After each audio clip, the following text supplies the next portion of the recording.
banking. We will not go in for textile industry. We will not go for cement factories. We will stick to core business of insurance. I think एक बड़ा clearly झुमकावाला साहब ने एक और group की definition दे दी है. There's no need to name names. Ji Zishan, any other comments?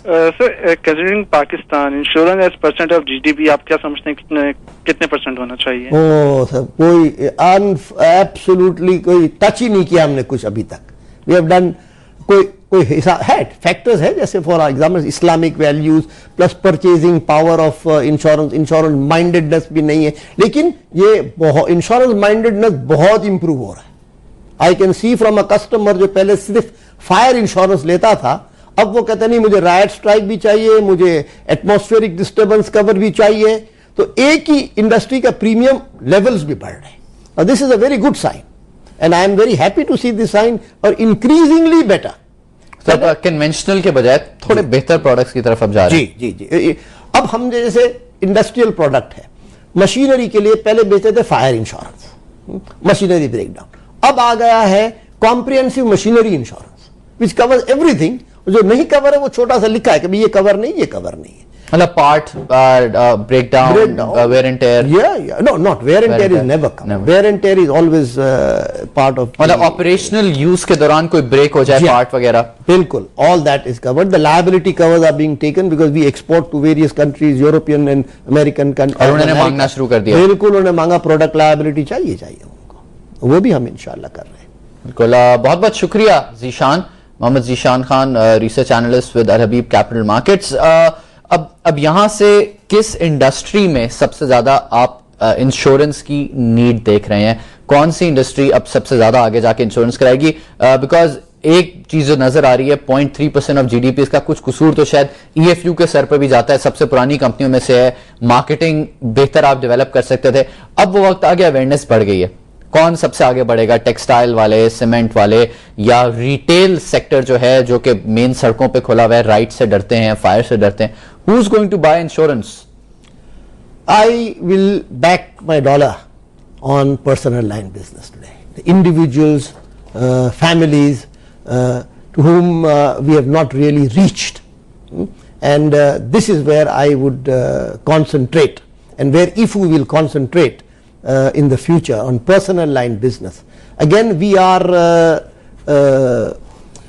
above each and every other any other company, because we have three separate companies today. We have EFU Life Insurance Company, we have EFU General Insurance Company, and also we have a separate EFU Health, Allianz EFU Health Insurance Company, which pure, and I think I see tremendous growth for health insurance in the country.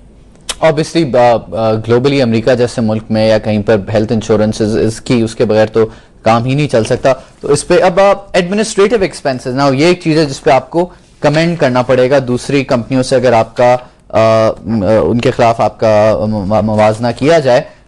If I have the numbers right here, I am sorry my paper clutter is increasing because इतनी ज्यादा चीजें देखने वाली है फ्यू में. जो administrative expenses to net premium ratio है, वो कुछ कंपनियां है, फॉर एग्जांपल आदम जी है, उसका 27% के करीब है, न्यू जुबली का भी 27% के करीब है. ऑब्वियसली अब सब एप्पल्स टू एप्पल्स तो नहीं रही.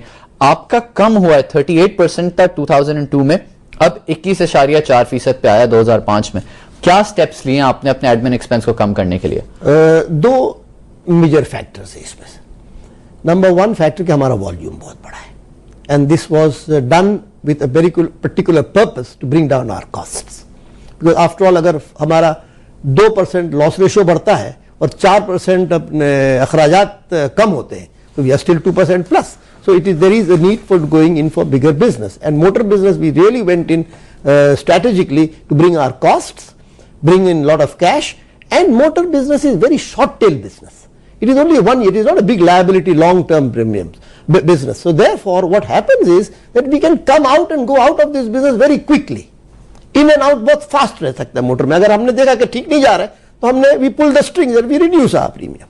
So this has brought down our cost. Another cost is our IT system, because the level of premium does not require so much manpower. We खासतौर पे ऑटो में छोटा we are if I can explain, take about 2 minutes of your time on this. Okay, we have an electronic system. When we sell to our major customers, banks has a computer system, online with our branch Client computer server, system, client server system. client server system, and when they give an auto loan, they just feed in the details. It is on our computer online. We feed in the certificate, the details, and they have it online through the password. They get the certificate out. No exchange of human beings. तो मतलब paperless. Absolutely. And at the end of the month, we have the check in our hand. Not in our hand. The money is in our account. So it's an automatic operation. Automatic IT operation. system. No additional costs. बाकी सारी insurance कंपनियां भी मुकम्मल तौर पर नहीं हुई हैं। I don't think so, sir. I don't think so. Life insurance में आगे जाके आप काफी पोटेंशियल देख रहे हैं। Unbelievable potential. कुछ अभी तक हुआ ही नहीं है। हमारी बातचीत जारी रहेगी जुमकावाला साहब के साथ। अब तक जो भी बातें हुई हैं कि जीडीपी का रेशो के तौर पे देख लें तो ऑब्वियसली इंश्योरेंस में बड़ा पोटेंशियल है। EF2 के एडमिनिस्ट्रेटिव एक्सपेंसेस बड़े अच्छी तरह कट हुए हैं, क्लेम्स में ग्रोथ बहुत अच्छी है, इन्वेस्टमेंट इनकम भी बहुत अच्छी हर साल बढ़ रही है। एवरीथिंग इज रोजी। मसाइल क्या है? कोई तो मसाइल होंगे। इस चीज पर हम बात करेंगे after this break and will cover कि क्या डिफरेंट चैलेंजेस हैं एज एन इंडस्ट्री और क्या थ्रेट्स हैं कंपेटिटर्स से EFU जनरल इंश्योरेंस को, and above and beyond that इन सबको मद्देनजर रखते हुए क्या प्रॉफिटेबिलिटी फ्यूचर में जनरेट कर सकता है EFU। इन तमाम चीजों पर बात करेंगे। यहां लेते हैं एक ब्रेक, देखते रहिए पावर लंच।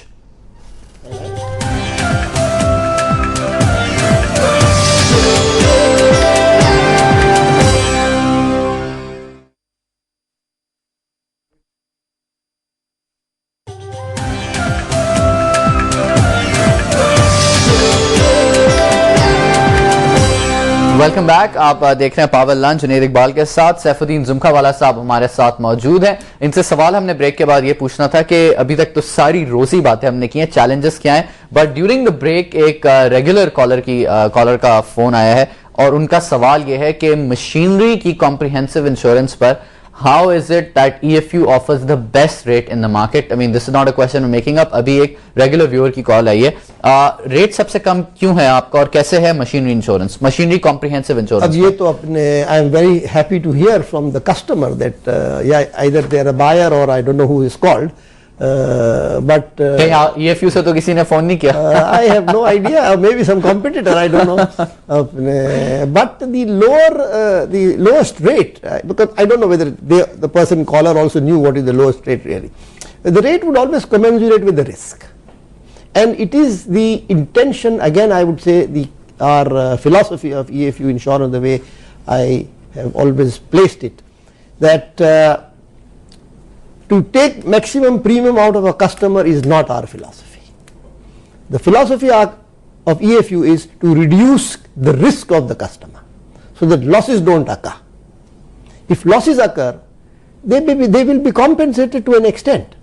But वो कहते हैं ना कि अगर हाथ टूट गया ना तो 100% कभी फिट नहीं होता है, कुछ डिफेक्ट रह जाती है। So we try and stop the losses of the customer, and we do this through, we have a totally बेहतर different ये कि department. रिप्लेसमेंट हो जाए। Replacement में नहीं, रिस्क मैनेज होना चाहिए। बिल्कुल। It is the management of the risk which is important today, which is worldwide. This is the phenomena that we manage the risk. How many actuaries work for you? Oh, in life we have about almost 10. Wow. In health we have 1, and in general we have 1. I think we are the only company on general. मेरे ख्याल है total 50 के करीब होंगे, पाकिस्तान में 12 तो आपने रख लिए हैं। Yeah, we have a very good setup, and I think they are the people who should tell us what. See, जिसमें मेरी ख्याल यही रहा है कि देखिए actuary should tell us on the general side also. We are the only company in general which employs an actuary. He should tell us कि motor rate हम सही चार्ज कर रहे हैं, सही टर्म्स कंडीशन दे रहे हैं या नहीं।